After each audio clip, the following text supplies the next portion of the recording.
গতকাল একটা video upload করেছিলাম, সেখানে এই একতারাটা একটু হাতে নিয়েছিলাম, তাই আমার একটা ভাই কমেন্ট করেছে আর একটা আপু কমেন্টস করেছে। তো যাই হোক, স্ক্যান তো দিয়েই দিছি। আসলে আমি এটা বাজাতে পারি না, মেলা গিয়ে কিনেছি, আমার খুব শখ বাজানোর এবং পছন্দের একটা জিনিস, তাই নিয়ে আসলাম। আর বাকি রইলো গান। গান তো আর চাইলেই কি সবাই গাইতে পারে না। যদি গান গাইতে পারতাম তাহলে এত বক বক না করে উল্টাপাল্টা কথা না বলে আসলে গানই গাইতাম। তো যাই হোক, এই যে ঘর পরিষ্কার করতেছি, এত পরিমাণে গরম পড়ে, প্রতিদিন হচ্ছে ঘরটা মুছতে হয়।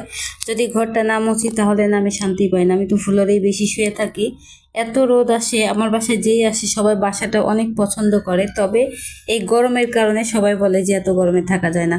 তবে বাসাটায় অনেক জায়গা, অনেক খোলামেলা, বেশ ভালো লাগে, কিন্তু এই যে গরমের কারণে এই একটা অবস্থা। আসলে সব জায়গায় পারফেক্ট হয় না। এই বাসাটা সব দিকেই পারফেক্ট ছিল, শুধু একটাই প্রবলেম, সারাদিন আর কি রোদ লাগে। শীতে অবশ্য মনে হয় ভালোই লাগবে, এখনো তো শীত আসে নাই। তো এখন শীতের আগে বাসা ছেড়ে দেবো কিনা তাও জানি না। তো যাই হোক, ভিডিওটি সম্পূর্ণ দেখার জন্য অসংখ্য ধন্যবাদ।